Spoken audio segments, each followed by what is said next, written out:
La inflación en Estados Unidos no va a volver al 1,5 ni al 2% por un tiempo largo. Los bancos han frenado los aumentos de tasa por el miedo a un problema de que aumente la mora de su crédito. Yo estoy viendo otro país. No era la República Dominicana de 10 años, 8 años atrás. Y eso ha creado una confianza extraordinaria en el inversionista. Y está entrando mucha inversión extranjera.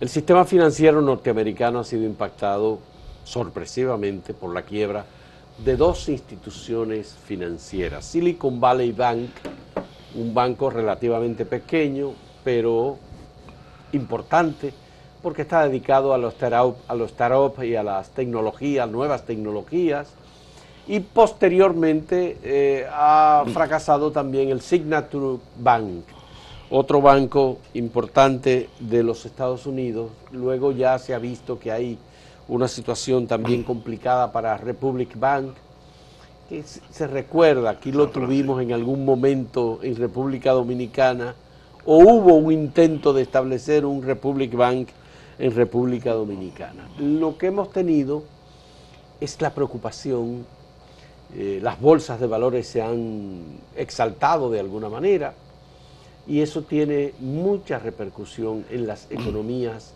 muy vinculadas a Estados Unidos, como la economía dominicana. Hemos invitado a José Lois Malcún, economista, ex gobernador del Banco Central, colaborador de Acento, escribe también en El Listín y escribe unos artículos que son muy orientadores. A nosotros nos gustan mucho porque nos indican un poco el camino. A veces el oriente dice, si usted tiene sus ahorros por ahí, mire, manéjelo de este modo. Está José Lois Malcún con nosotros, gracias. Gracias a ti, felicidades. ¿Qué representa José Lois Malcún? Esta sorpresiva quiebra de casi tres instituciones financieras en los Estados Unidos. ¿Qué es lo que está pasando? Yo pienso que eso es lo mejor que pudo haber pasado. ¿Cómo? Sí. ¿Lo mejor? Lo mejor. Pero se entiende que cuando hay instituciones financieras que quiebran, lo primero es que ha fallado la supervisión, el control, ¿verdad? Eso es lo primero. Más o menos. Y lo segundo es que si no están funcionando bien, están muy mal administradas o el negocio no está funcionando adecuadamente. Correcto. Las tasas de interés afectan porque las autoridades federales de Estados Unidos, la Reserva Federal, ha tomado medidas para controlar la inflación y ha subido las tasas de interés. Sí, bueno, ahí voy. Todo en la vida tiene su causa y efecto. Ninguna decisión en economía es completamente favorable. Siempre va a tener un aspecto desfavorable. Porque yo digo que combino lo que pasó. Sí, ¿por qué? Sí. Porque yo te decía que de hace 3 meses, algo así, yo escribí algo. Yo soy un respetuoso del nivel académico y profesionalismo del presidente de la FED. De la Reserva Federal. He leído de sus escritos y yo me considero, como Jerome se dice, Powell. Jeremy Powell. Jeremy Powell. Sí. Yo me consideraría privilegiado si fuera un alumno de él como economista. Sí. Sí. Pero todos se equivocan. ¿Y él se equivocó? Lamentablemente la FED ha venido aumentando las tasas de interés de una manera muy agresiva, con el objetivo de controlar una inflación, que es el objetivo de toda política monetaria, bajar la inflación. Eso estamos de acuerdo. La inflación es el peor flagelo que tiene la economía. Y eso lo hemos sentido nosotros. Y lo ha sentido todo el mundo. Pero ¿qué pasa? Yo planteaba que ninguna medida de política monetaria estaba exenta de daños colaterales. Por eso mucha gente anunciaba que iba a haber una gran recesión en la economía, y todavía lo dicen, por el problema de los aumentos tan acelerados que ha habido de las tasas de interés. La semana pasada, el día miércoles 8, el presidente de la FED dio un mensaje. Y en ese mensaje, él dejó más o menos explícito que el próximo aumento de tasa iba a ser alrededor de 50 puntos. y hasta algunos especularon que podía ser 75 puntos. ¿Por qué? Porque la inflación en enero en Estados Unidos bajó apenas una décima, de 6.5 a 6.4. Y el señor Powell entendió que no estaba funcionando, que había que apretar más la tuerca. Es elemental. Pero debió tener un poco más de paciencia, porque si hubiera esperado los datos de febrero, que salieron ayer, la inflación en Estados Unidos bajó un 6%. Ya. Pero él se adelantó anunciando de que iba a haber un gran aumento de tasas. De tasas de interés. ¿Qué pasó el jueves, el 9 de marzo, al día siguiente? Explotó lo de... Explotó el mercado. El mercado. Se cayó todo los mercados. Todas las acciones de los mercados se derrumbaron. Un caos. Yo escribí un artículo que se llamó Jueves Gris. Sí. No le puse negro, porque casi tuvo negro, pero duró un jueves gris. Ya. Se derrumbaron las acciones. Y una de ellas fue la del Silicon Valley. Silicon Silicon Valley Bank. O sea que se cayeron 60%, la de que tú mencionas del Banco Republic Bank de San Francisco, un 30%, hasta la de JP Morgan, un banco que es uno de los más grandes de Estados Unidos. Las acciones cayeron, claro, es un banco fuerte que aguanta. Aguanta. Pero un banco que no puede aguantar, además, ya se venía rumorando sobre Silicon Valley Bank, de que con las altas tasas de interés, muchas de las empresas emprendedoras, que son las que ellos financian, no podían sostener los costos financieros.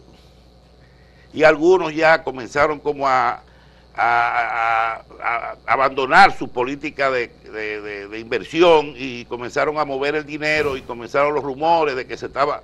Y ahí vino una debacle. Ya. Y entonces vendieron bonos o acciones que costaban 20.000 millones, la vendieron con una pérdida de 1.800 millones para poder capitalizarse, pero ya el banco estaba hundido en la bolsa. Ya. Y bueno, ¿qué tuvo que hacer la FED? Lo que siempre se ha hecho en la historia. Y que tú sabes que a mí me quisieron colgar del puente Duarte. Sí, claro. Por esa misma historia. Ya. Anunciar que todos los depositantes Eso es lo no van a perder su dinero. Eso es lo que acaba de hacer el presidente Joe Biden. Exacto. Que no importa el monto, que si son 250.000 el tope, no, todo el mundo va a ser salvado. Todo el mundo tiene su dinero Ya, disponible al día siguiente. Excepto los inversionistas o accionistas del banco. No, los inversionistas, eso hay que decirlo. Lo dijo el presidente Biden, los inversionistas asumieron un riesgo, porque es una inversión. Y si cometieron errores, deben ir a la justicia. Y también, esa es la otra cosa que y sus bienes, tienen que responder con sus bienes por cualquier... El dinero de la sociedad norteamericana, del público, de los ciudadanos de Estados Unidos, no va a salvar a ninguna de esas personas. No, los fondos de la FED. Los fondos de la FED, y hay unos fondos especializados de contingencia ante situaciones de emergencia. Exactamente, lo que haya que meter ahí para que el mercado se tranquilice. Ya. ¿Qué pasó ayer? Ayer todo comenzó de nuevo a levantarse, a recuperarse. A recuperarse. Los mismos bancos, ese banco de San Francisco, subió ayer en 16% sus acciones. Republic Bank. El Republic Bank. O sea que ya todo, las cosas comenzaron a tranquilizarse, las bolsas comenzaron a recuperarse, el pánico se aplacó, el riesgo sistémico se frenó, lo que no quiere decir que todavía no haya problema en algunos bancos. Por ejemplo, el Swiss Bank, pero el Credit Suisse Bank. El Credit Suisse Bank, sí, de hace tiempo vienen atrás de él supervisándolo. Es un banco grande. Sí, pero es un banco suizo. Es un banco suizo, pero si tú ves la curva, cómo ha caído las acciones del banco, eso dice que eso va a colapsar en cualquier momento. Y eso es un problema. Entonces, se está supervisando muy de cerca el Credit Suisse Bank, porque eso viene desde antes, desde hace meses, viene ocurriendo eso.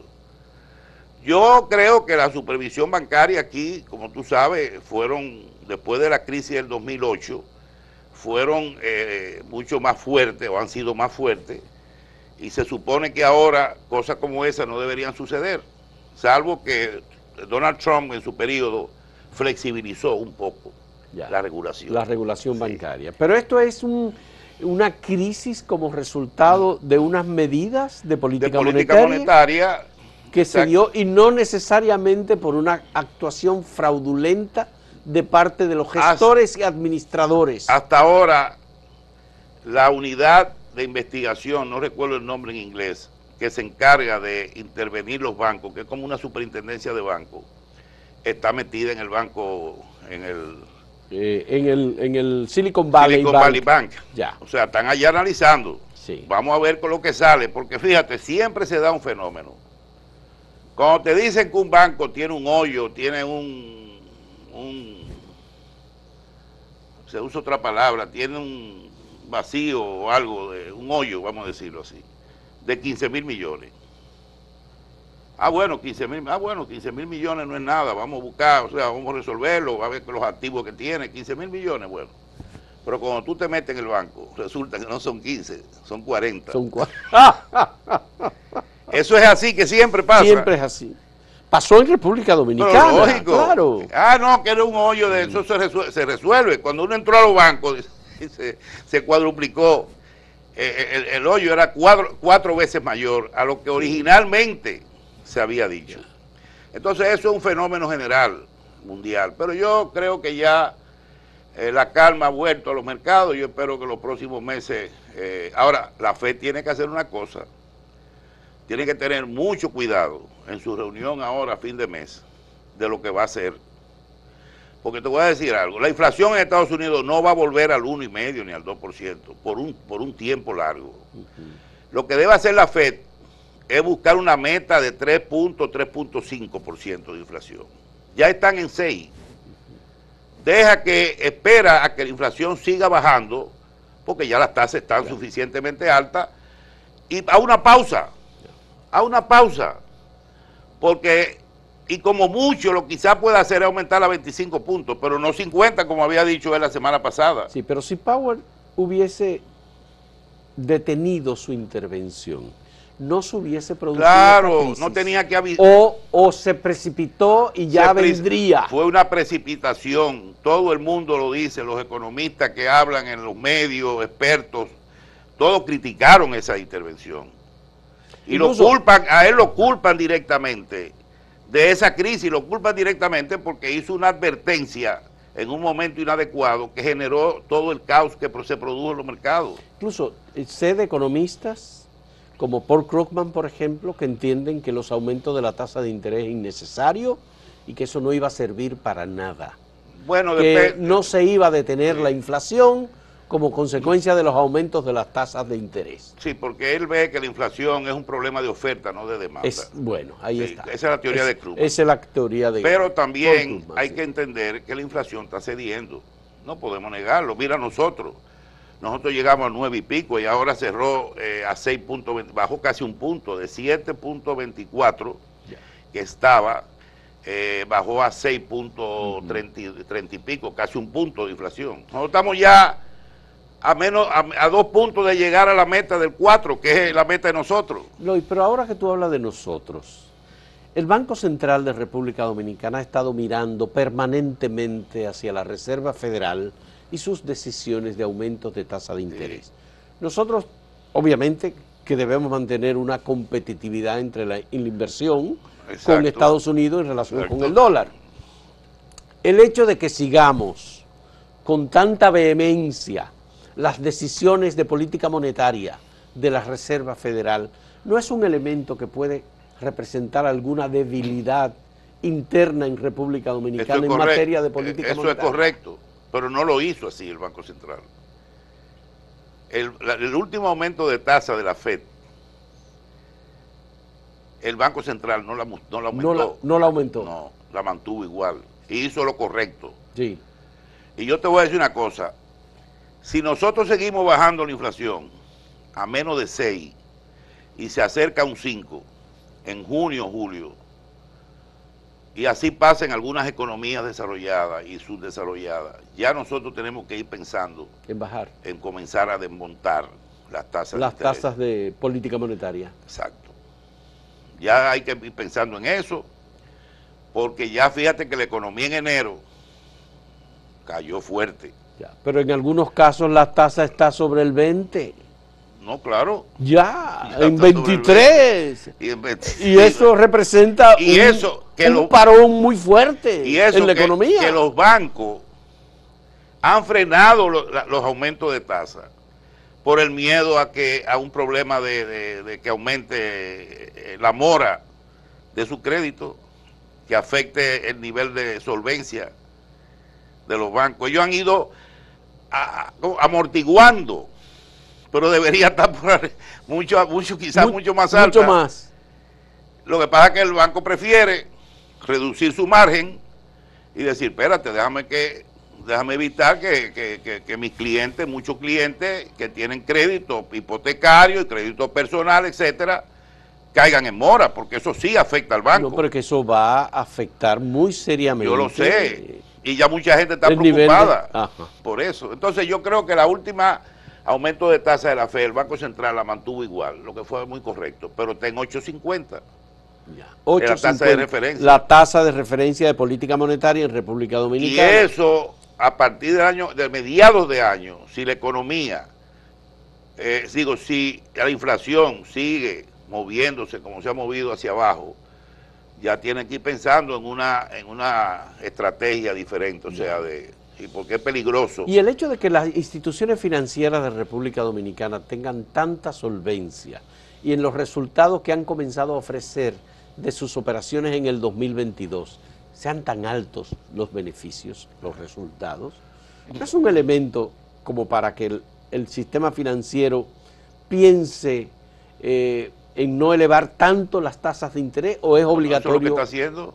Eso es lo que yo te dije que está haciendo. Eso es lo que está haciendo. Que la está hasta cierto punto manteniendo a un nivel, conteniéndola para evitar que problemas de default, como se dice, de impago en los préstamos, y eso afectaría la solvencia del banco. Bueno, porque no es lo mismo que tú hayas iniciado un préstamo hipotecario con una tasa de interés de un 9 o de un 8%, y termina en un 13, un 14. No, en un 13, un 14, en un 18, en un 20, también, o en un 23. Depende del tipo de préstamo, porque hay préstamos personales, préstamos hipotecarios, préstamos para carros, préstamos... O sea que hay tasas diferenciadas. Diferenciadas. Sí. Algunas han subido 5 puntos, 6 puntos. También la pasiva ha subido, obviamente, porque ahora te dan más intereses a los que tienen su chelito para guardarlo. Le dan Pero tú también... sabes que hay una diferencia, hay un colchón de mercado. Hay un margen de diferencia, hay un spread. Que obviamente ahí se puede el banco mover para reducir quizás ese spread, aunque eso le cuesta a él, al banco dinero, porque obviamente reducir ese spread va a elevar, va a perder, de alguna manera pierde, sí, pero puede darse el lujo, porque como tú dices... sabes, hay dos bancos, por ejemplo, hubo uno que reportó ganancias el año pasado por 22.000 millones de pesos. Esos son... cuando tú lo calculas en dólares, eso es una cantidad... Pero recuérdate que la inflación fue alta, o sea, tú también tienes que ajustarlo, esos pero beneficios. Eso es después, oye, eso es después de pago de impuestos, eso es después de todo. Yo lo sé. Después de todo. Y el otro banco reportó ganancias por 18.000 millones de pesos. De las dos instituciones. Y luego, cuando tú buscas todos los demás bancos, obviamente, la solvencia es muy alta, pero también los resultados... Fausto, lo que pasa es que República Dominicana se está bancarizando. Ya no somos el país de hace 20 años que te manejaba con efectivo, que aquí ahora todo el mundo tiene una tarjeta de crédito. Hasta los limpiabotas tienen una tarjeta de crédito por 1.000 pesos, 2.000 pesos. Existen. Los paleteros tienen su tarjeta. Entonces ya hoy en día... el producto mío de Banreserva con otra institución tienen un proceso de bancarización acelerada. Sí, todo el mundo... Quick Bank, que es una tarjeta de bancarización rápida también para jóvenes del Banco Popular, digitales totalmente. Exacto. Todo eso se hace sin ir al banco. Sin ir al banco. Tú firmas tu contrato, todo eso. Totalmente. Entonces, ya, obviamente, yo creo que eso contribuye y es muy bueno. Es muy bueno, entonces hay más operaciones, se maneja mucho más, la cartera crece inmensamente y obviamente la economía ha venido creciendo bien porque creció un 12 y pico % en el 2021, 12.3, creció 4.9 en el 2022, que fue una de las más altas. Aún fuera 4.9, fue la segunda más alta de América Latina, y eso genera mucha dinámica en la economía, y eso aumenta las operaciones de los bancos y aumenta sus ganancias, es natural. Pero como tú dices, quizá lo bueno sería que los bancos, dado esos altos beneficios, puedan hasta cierto punto, en un momento dado, no transferir todo ese ajuste de tasa a los clientes para evitar que muchos caigan en impago, tú sabes, porque el banco pierde más. Así es. Así, ¿no? Así es. Vamos a hacer una primera pausa en este diálogo con José Eloy Malcún sobre estos temas de la economía que nos importan tanto porque tienen que ver con nuestros bolsillos y con los que tienen la oportunidad del ahorro. Bueno, pues también uno debe tomar decisiones sobre dónde coloca, cómo colocarlo y dónde sacar mejores ventajas con los fondos del ahorro que uno va acumulando de por vida. Volvemos en un momento.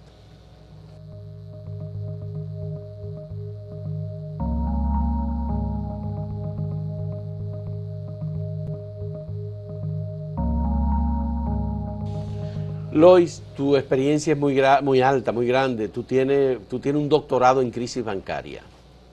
Y cuando el Silicon Valley Bank quiebra, cuando el Signature Bank quiebra, entonces la gente piensa en Lois Malcún, en República Dominicana. ¿Qué hacemos? Los que han colocado recursos o en la bolsa o lo tienen en instituciones financieras en Estados Unidos, no importa cuál fuera, ¿qué hago con mi dinero? ¿Cómo yo me protejo? Bueno, ¿Qué tú recomiendas? mira, aquí no hay absolutamente, y eso lo digo claro a los dominicanos que me están escuchando, porque yo no hablo o sea, tú sabes, tú me conoces, que yo digo lo que pienso. Lo que tiene que decir, claro, no, lo que piensa. No pienso primero y después yo saco la vaina como es. A los dominicanos aquí no hay problema de riesgo sistémico. La banca dominicana es una de las más sólidas de América Latina y el Caribe. Nadie tiene que preocuparse. A mí me llamaron ayer varios amigos y personas inversores, un par de empresarios, amigos, medio preocupados con lo que pasó el fin de semana, ¿no? Pasado. Y yo le dije, señores, ¿qué tú quieres que yo te diga? No, mira, que yo tengo unas inversiones, tal cosa, no quiero dar detalles porque obviamente eso es muy delicado. Digo yo, mi hermano, quédese tranquilo, aquí no hay ningún problema. Quédese tranquilo y olvídese de eso, que eso va a resolverse en unos días, eso va a volver otra vez a la normalidad. Y aquí no hay ningún peligro de que haya un contagio de nada, ninguno. Es más, yo me voy más lejos. En la mayoría de los países latinoamericanos, esa situación no va a llegar tampoco ningún contagio. De manera que eso quiero dejarlo claro a los dominicanos. No se pongan ni que nerviosos, ni que qué va a pasar con los bancos. No. Aquí no hay absolutamente ningún riesgo. Tenemos una banca con niveles de solvencia, liquidez, capital excelente. Pero recuerda una cosa. En el 2008 estalló la crisis por la burbuja financiera. La subprime. La subprime, sí. Exactamente. Y entonces se decía, bueno, eso va a afectar. En el gobierno decían, eso no va a afectar a República Dominicana. Y se creó una situación que al final terminó, Lois. Fausto, nosotros esa crisis tampoco nos afectó al mundo. O sea, fue una crisis mundo, que tuvo, por eso. Oye, fue el salvamento que costó eso. Eso representó casi el 17% del PIB mundial. Eso fue un escándalo. ¿Qué país del mundo no te... Sin embargo, nuestra banca se mantuvo, sobrevivió, pasó esa crisis. El país también la pasó. Y no hubo mayores males. No hubo mayores males. ¿Hubo que rescatar algún banco aquí? No. Entonces, que por eso te estoy diciendo que si eso pasó en el 2008... Esto viene siendo una crisis, ¿qué te digo?, de hormiga comparado con aquel elefante. No, pero insisto en eso, decir, cuidado con esos temores de que rumores y de vaina, porque eso es lo que jode el sistema. Los rumores, porque aquí hasta la política hace eso. Muchos políticos aquí han usado la jodedera de los bancos de estar lanzando informaciones falsas para crear incertidumbre y problemas al sistema financiero. Eso lo viví yo y tengo calidad para decirlo. No se lleven de esa vaina, no se lleven de políticos ni de nadie. Consulten bien con gente que sabe de eso y que lo puede ayudar y le puede decir la verdad. Yo estoy aquí hablando sin vaina política, estoy diciendo lo que mi experiencia me dice. Ya. Simplemente eso. Como tú dijiste, yo tengo un doctorado en eso. En crisis bancaria. Quizás sí. no lo tenga en otra cosa. No, pero tú tienes un Pero doctorado, yo tú tengo un manejaste doctorado. una situación. Y yo sé lo que estoy diciéndote. Ya. Y gracias a esa crisis, hoy tenemos un sistema financiero como tenemos. Porque por eso yo te dije, es bueno que pasara la crisis que pasó en el Silicon Valley Bank y en otros bancos. ¿Por qué? Porque eso fue lo que ahora frenó a la Fed, o puso a la Fed En advertencia. sí, de que claro, no puede seguir actuando lo loco, que tiene que ver los daños colaterales que están causando con esa política de ajuste de tasa. Por eso yo digo que todo tiene una cosa, o sea, tiene un efecto, todo tiene una causa y un efecto. Y eso que pasó, estuvo bien, ya, vamos, dejémoslo ahí, quebró, cayó uno, cayeron dos, ya, y se frenó. Pero tenemos que seguir, tener mucho cuidado con las políticas monetarias en el futuro. El tema obviamente, de financiero, nos preocupa y estamos atentos a lo que puede estar pasando. Sin embargo, hay otros temas relacionados con la economía. Ya hemos visto cuáles han sido los resultados del año 2022. Hemos dicho, instituciones financieras están dando resultados. El mismo gobierno está ofreciendo resultados sobre endeudamiento, sobre inversión extranjera directa, la productividad, la expectativa de lo que puede pasar en el año 2023 y todos estos temas vinculados con la guerra. Ahora el gobierno dominicano tiene preocupación con lo que puede pasar por los acuerdos del DERECAFTA, con el tema del arroz, por ejemplo, que esa es una seria preocupación. Estados Unidos, que es nuestro socio, ha dicho que no. Es decir, hay cosas como esta. Las perspectivas de la economía del año 2023, con estas situaciones que tenemos al inicio de año, porque estamos apenas iniciando el primer trimestre del año. Como te digo, los primeros 6 meses del año se va a sentir una contracción en la economía. Contracción. Sí, ya se siente, sí. Relativamente fuerte, o sea, las ventas ya se sienten que están cayendo, muchos negocios y comercios se están quedando. El mismo dato que salió del INVAE en enero muestra un 0.4%, que es obviamente, comparado al de enero del año anterior, que fue un 6%, eso es una diferencia muy grande. Eso es normal, va a haber una contracción, se va a sentir, y yo creo que comenzaremos a recuperarnos a partir de probablemente mediados de año. Yo creo que vamos a terminar en alrededor de un 4% de crecimiento. Ese es mi estimado. Pero el Fondo Monetario predijo un 4.5%, el Banco Central a mediados de año inicia la recuperación. Yo diría que comenzaríamos, sí, puede ser que antes, pero va a ser un ritmo lento, como te digo, pero donde más se puede acelerar es del segundo semestre en adelante. ¿Por qué digo eso? Bueno, porque se supone que después del segundo semestre ya debe haberse llegado a un tope en las tasas de interés. Puede ser que a partir de ese tope las tasas comiencen a bajar, que eso obviamente dinamizaría la economía, tanto el consumo como la inversión, y digamos que los últimos meses del año la actividad económica se reactive y terminamos en un 4%. Excelente. Ya. Oh, pero ven acá. ¿Y cuáles son las señales que la autoridad monetaria necesita para dar algunas primeras informaciones de reducción de tasa de interés? Bueno, el movimiento inflacionario. El control de la inflación. Sí. Vamos a ver ahora, como te digo, la última caída fue muy fuerte, casi 1 punto. Vamos a ver el próximo dato de inflación en marzo, abril. Eso va a ser, como se dice, la brújula que va a marcar la política monetaria. Yo creo que el Banco Central por el momento ya va a dejar las tasas ahí. En el nivel en que se encuentra. encuentra. En el nivel en que se encuentra. Ya.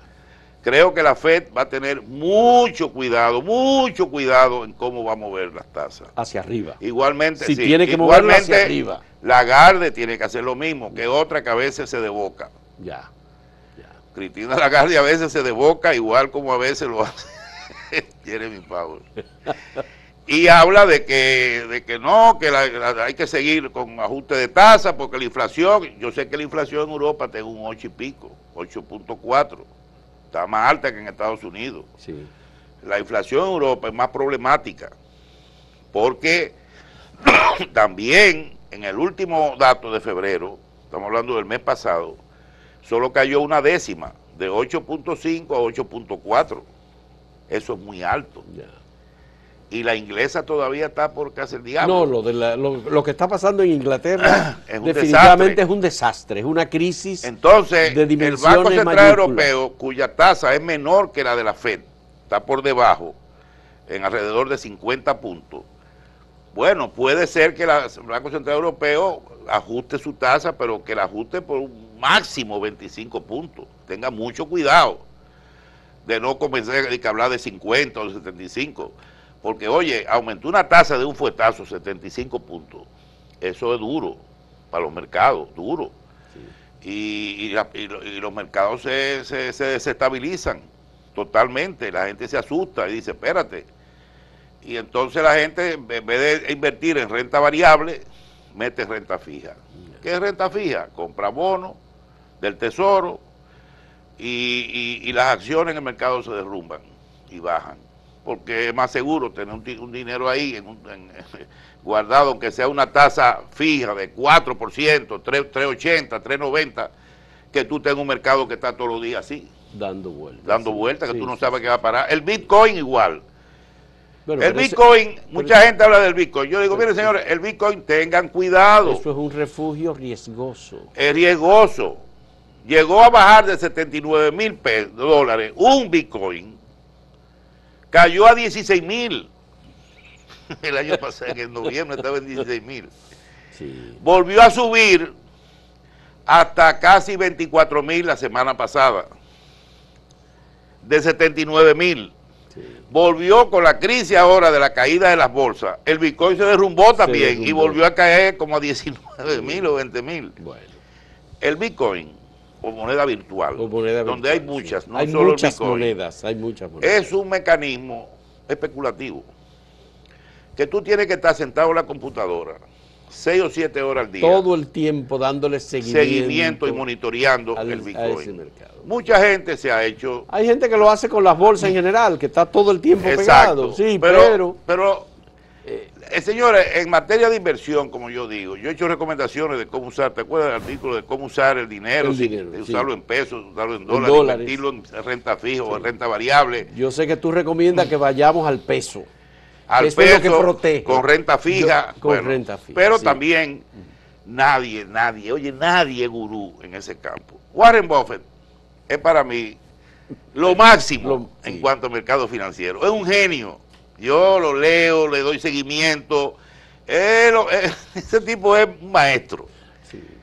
Perdió 20,000 millones el año pasado. 20,000 millones, sí, de pérdida. Sí. A mí me llamó la atención ese artículo tuyo en el que tú recomendabas tener, llevar los dólares que tuvieran, llevarlo a pesos.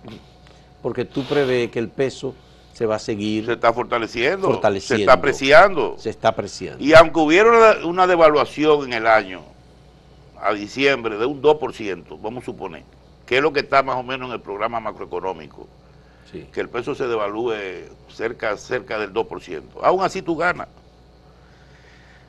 ¿Entiendes? Hay una estabilidad fuerte. ¿Y por qué? La gente se pregunta, ¿por qué se está apreciando el peso? Bueno, muy sencillo, miren. Este país se ha convertido en una cantera de ingresos en dólares por diferentes fuentes. El oro se metió, porque toda la crisis también no conviene a veces, el oro se metió a 1.900. Subió la onza de oro a 1.900. Yo dije y se prevé que podría llegar a los 2.000. Claro.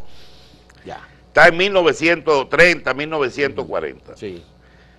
El turismo sigue generando buenos ingresos. Por cierto, por el tipo de contrato que tenemos con Barrick, sobre los $2.000 la onza de oro, República Dominicana ganaría mucho más. Claro, sí. Por el tipo de contrato. Por el tipo de contrato. Y Porque puede suceder. Depende del precio internacional del oro. Y puede suceder que suba sobre $2,000. Bueno, eso puede aumentar los ingresos del Estado. Salvo que la economía no se estabilice, las tasas comiencen a bajar y bueno, y el oro se mantenga en los 1.800, puede ser. Bien, bien. Mira, aquí está entrando divisas por el turismo, Por el bastante.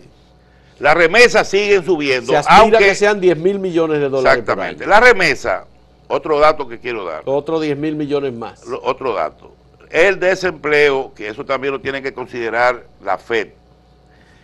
La semana pasada el dato de desempleo en Estados Unidos subió de 3.4, que es un mínimo histórico, porque eso es pleno empleo. Pleno empleo. A 3.6. A 3.6. Es decir, que todo el mundo está empleado. Sigue empleado, pero Sigue subió. Ya. Y se estima, algunos analistas estiman que va a llegar a 4.5 o 5% el desempleo este año en Estados Unidos. Eso podría afectar un poco la remesa. Porque obviamente si hablamos de un 5% de desempleo, puede ser que ahí estén metidos la comunidad, algunos miembros de la comunidad dominicana que pierdan su trabajo y no tengan... en la tecnológica están despachando miles de gente. Ayer Facebook anunció el despido de 10.000 personas. Ayer mismo, Zuckerberg lo dijo. Sí. Entonces, ese otro dato que tiene que tomar en cuenta la FED, que ya el desempleo comenzó a subir. Porque la FED estaba... ¿Por qué hizo eso la FED, de aumentar esas tasas así? Porque la aumentaba y veía que el desempleo se mantenía igual. Eso fue lo que hizo. Y dijo Powell, espérate, si el desempleo está bajando 3.5, 3.4, no, tenemos espacio para seguir subiendo. Pero no pensaron en los mercados, en el mercado bursátil, en las acciones de las empresas. Sí. ¿Tú entiendes? Tú tienes que ver todo el panorama. Y ellos lo ven, porque son genios los que están ahí, son toditos PhD, economía, son los mejores. Tienen que verlo, porque si yo lo veo, lo tienen que ver ellos. Y ese dato también, está entrando dinero por zona franca, las zonas francas siguen expandiéndose gracias al problema de China, porque ya China no es lo que era antes. Ya no es. Los precios han subido, el transporte sube, entonces, y tienen sus problemas allá también financieros, la banca tiene problemas en China. ¿Por qué? Porque hay un hoyo que se ha creado en el sistema financiero por el problema inmobiliario. Han financiado miles y miles, han financiado ciudades enteras de apartamentos que están vacías. Sí. Que no han podido, han ocupado un apartamento. Sí. Se han vuelto locos. Entonces, hay una crisis inmobiliaria. Eso ha pasado en China y ha pasado en la India. También, pero en China obviamente se ha visto más, o sea, en China se le fue la mano y el sector inmobiliario tiene una crisis en China. Y eso lleva a una crisis en el sector financiero. Ya. Bueno, yo creo que esto, por supuesto, nos toca directamente a nosotros, especialmente por nuestra profunda relación económica con Estados Unidos, porque algunas de las divisas que vienen, las del turismo, zona franca, turismo, la de zona franca, la de remesa y la de la remesa y la inversión extranjera. Están vinculadas con Estados Unidos. Claro, pero también están vinculadas a algo que no podemos obviar, y hay que darle el mérito a quien mérito merece. Que estamos en un gobierno que ha actuado con mucha transparencia. Y esa ha sido la diferencia. Esa es la diferencia. Hay mucha transparencia para la inversión extranjera, para el inversionista extranjero. Ellos te dicen, bueno, yo estoy viendo otro país. No era la República Dominicana de 10 años, 8 años atrás. Y eso ha creado una confianza extraordinaria en el inversionista. Y está entrando mucha inversión extranjera, que eso es básico para que el país se desarrolle de verdad. La inversión extranjera directa en estos primeros meses, ¿hay alguna información? No tengo datos, no. No hay muy datos. Temprano, sí. Todavía es muy temprano. Sí, no, datos Tal vez en el junio se sepa. No, en marzo o abril ya se tiene alguna idea de cómo ha ido, cómo va a evolucionar. Estamos en marzo, pero digo cuando se den los datos. Sí, cuando se den los datos, pero voy a revisar a ver, pero no tengo el dato ahora mismo de cuánto ha entrado los primeros 2 meses y pico de...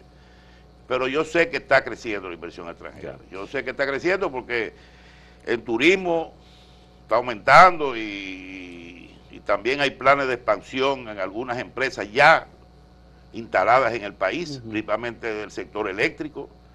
Están los proyectos que se van a instalar plantas en Montecristi, 400 megas, que eso comienza este año. Hay muchos planes que van a aumentar la inversión.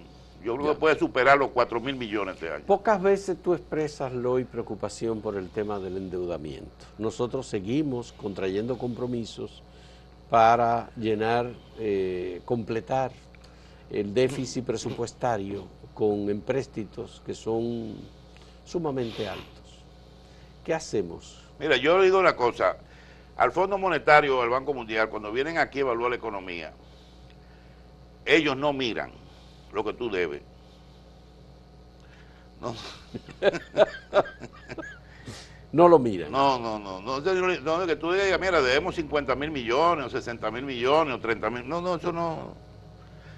Dime cuánto tú debes en relación al PIB, a tu PIB, a tu Producto Interno Bruto, porque eso es lo que determina tu capacidad de pago, si tú puedes pagar o no, es el producto. Ahí, sí. Estados Unidos, la deuda pública de Estados Unidos está en un 120 y pico % del PIB, pero la gente no se preocupa. No se preocupa. ¿Por qué? Porque es un maldito PIB fuerte, ¿verdad? Aquí la relación deuda-PIB del gobierno central, oye bien, del gobierno central está en 45.5%. Sí. Una de las más bajas del mundo. Ya ha bajado tanto. Claro, lo que pasa es que sube a un 60% con la deuda del Banco Central, que es lo que le llaman deuda consolidada. Hay dos tipos de medir la deuda. Lo que le llaman deuda del sector público no financiero, que es la deuda del gobierno central, y la otra es deuda consolidada, que incluye la del sector financiero. Ahí entra la deuda del Banco Central. Entonces, cuando tú sumas las dos, te da alrededor de 59 algo %. Pero nosotros, en la pandemia, metimos la deuda del sector público a 55%. Llegó la deuda del sector público y ha bajado a 45.5%. Es un logro que ningún país lo ha hecho, bajar 10% la deuda en relación al PIB del gobierno central. Igualmente la deuda consolidada llegó a 62% y hoy en día está por debajo, está en 59 punto y pico %. ¿Qué te puedo decir? Si tú lo comparas, hay países que deben menos, pero Europa deben todito, casi todo, más de 100% del PIB, la deuda de los países europeos, de casi todos, no digo de todos. España, Italia, Grecia en 185% del PIB, Japón está en 200 y pico. Lo que pasa es que la deuda japonesa es interna, porque los japoneses no gastan. Entonces el japonés, como es muy austero, ahorra, aunque sea pobre, él ahorra. Entonces el gobierno lo que hace es que se endeuda con el ahorro de los japoneses. No tiene que pedir prestado. No tiene que pedir prestado, sino que es interno. Claro. Bien, ¿y qué hacemos? Yo sé que tenemos que hacer una pausa, pero ¿qué hacemos con los gobiernos que no pagan la deuda del Banco Central? Porque hay un cronograma, se supone, de pago. Eso implica hacer una nueva ley de recapitalización.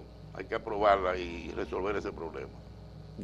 Porque el gobierno no le está suministrando todos los recursos de lo que es el déficit cuasi fiscal del Banco Central. Hay una brecha.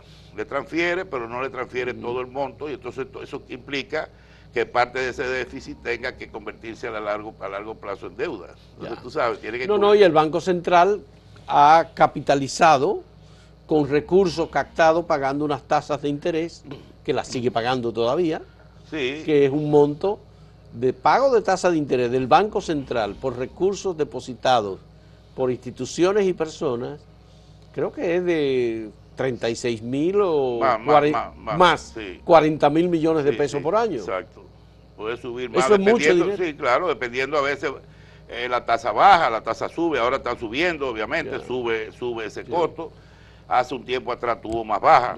Y ese es el costo por el fraude bancario del año 2003, que lo seguimos pagando. Bueno, en realidad sí, pero también recuerda que ese mecanismo se ha usado un poco para el control del mercado cambiario. ¿No? Porque recuérdate que la crisis bancaria generó una deuda alrededor de 87.000 millones, que fue el hoyo total. Total.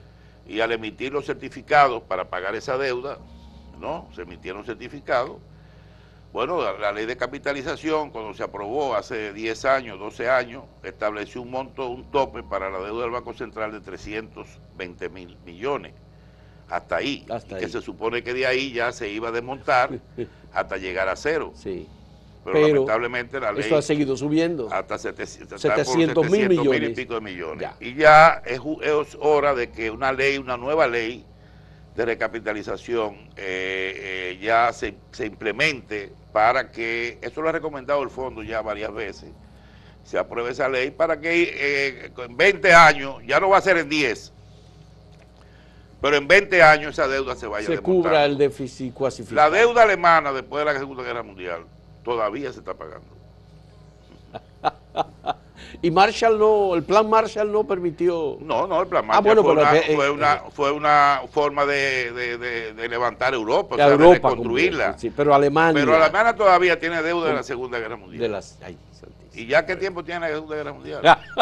Han pasado 70 años. En Chile, que hubo una crisis, no sé, unas deudas grandísimas, todavía en Chile, después de 40 años también, el Banco Central ha estado todavía desmontando esa deuda hace más de 40 años. Entonces, son deudas generalmente de largo plazo, no que no tienen así como cuando tú depositas en un banco y puedes ir a retirar el dinero de una vez. No. Esto estamos hablando de deuda generalmente de largo plazo que no tiene un efecto inmediato en la economía, no, pero sí hay que tomar una decisión ya para comenzar a desmontarlo. Qué bien. Vamos a hacer una última pausa en este diálogo con José Lois Malcún en una entrevista sobre estos temas de política financiera internacional y local. Volvemos en un momento.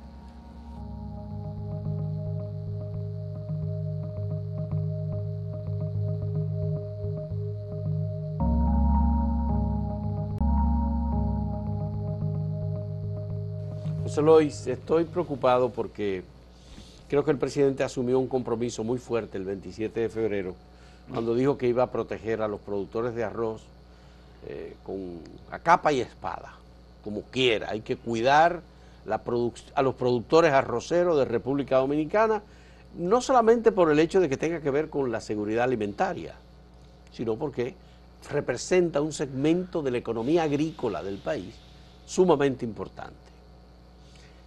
Estados Unidos ha dicho que no. ¿Qué opciones puede tener el gobierno para cumplir el acuerdo que ya firmó de libre comercio con Centroamérica y Estados Unidos y para evitar que sucumba el sector arrocero de República Dominicana con la libre importación hacia el país de producción arrocera de mayor calificación técnica y de menor costo?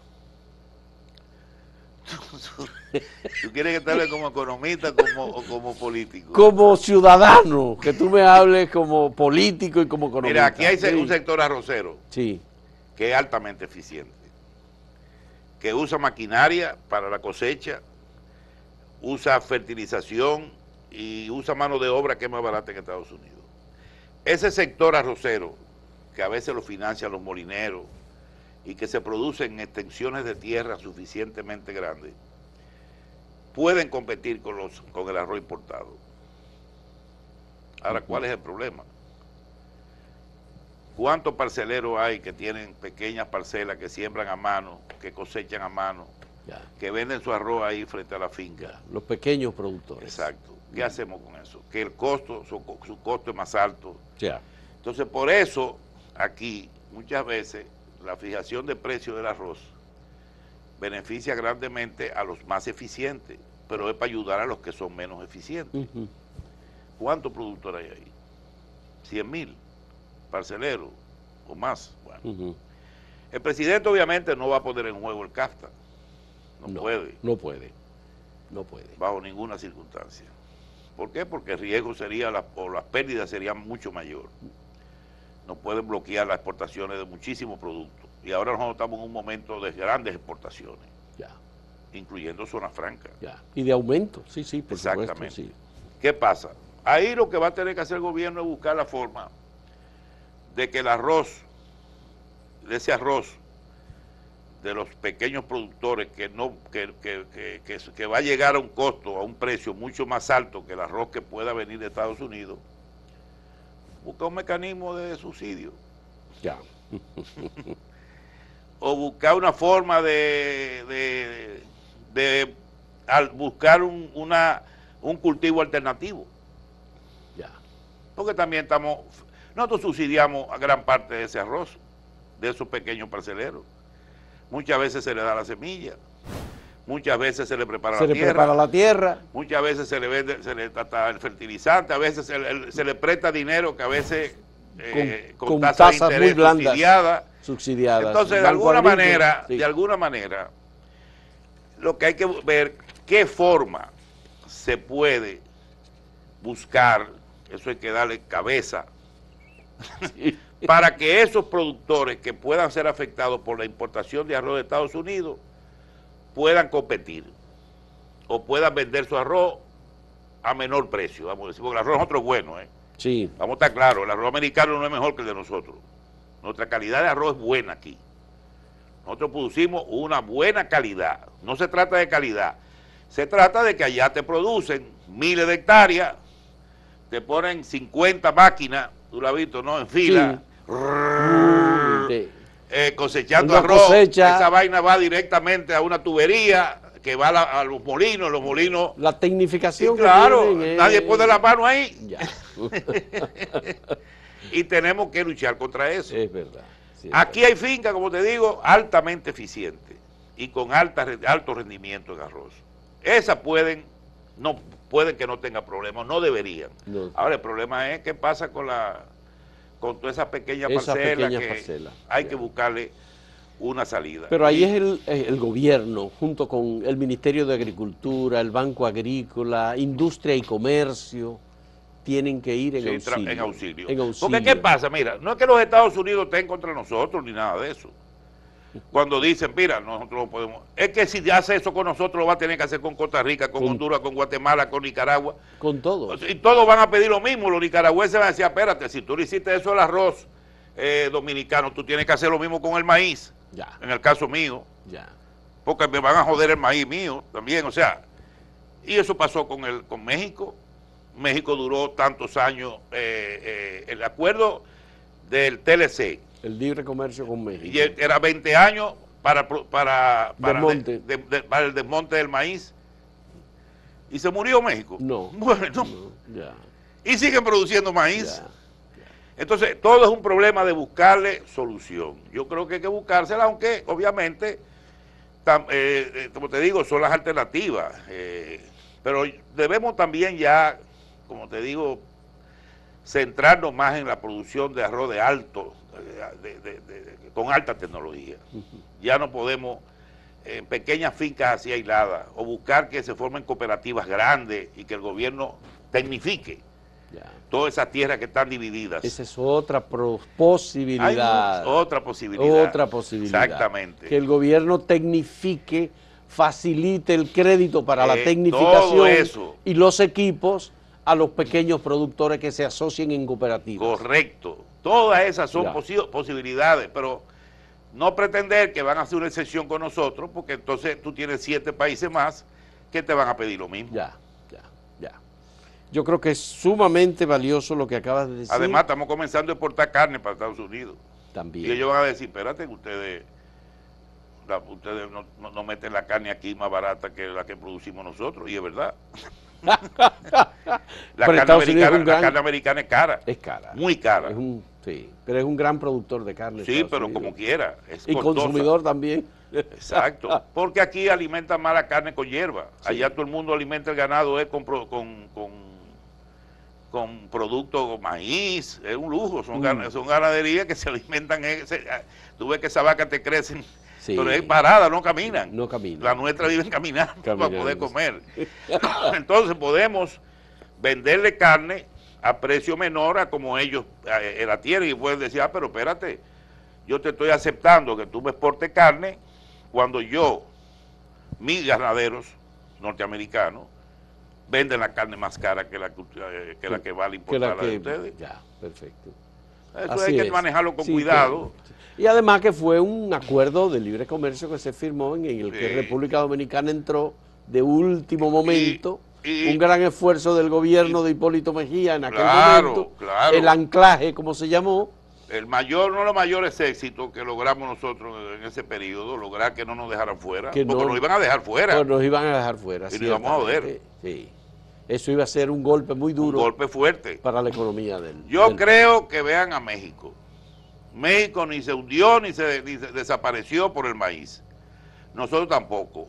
Todo tiene una solución y hay que buscársela. Ahora, como dijo el presidente, ¿qué dijo el presidente? Prometer que iba a proteger al productor y iba a buscar la forma de ver cómo Estados Unidos, bueno, si Estados Unidos no le concede no le hace esa concesión, entonces buscar otra vía. Así es. Pero lo va a proteger. Lo va a proteger. Eso es lo importante. Bien. Gracias, muchas gracias, José Luis Malcún, se nos ha acabado el tiempo. Le agradezco muchísimo que este día haya tenido la oportunidad de hablar sobre estos temas de política monetaria y al final este asunto de carácter económico, social y político también. Nos faltó el salario, pero después otro programa. No, pero el salario está, óyeme, el gobierno ha tomado una decisión sumamente muy arriesgada, valiosa, y el sector privado lo ha aceptado, claro, y qué bien, y los trabajadores, por encima de la inflación. Y los trabajadores. No, pero maravilloso, claro. Muchas gracias igualmente a ustedes por la compañía en este diálogo. Hasta luego. Gracias. Bien.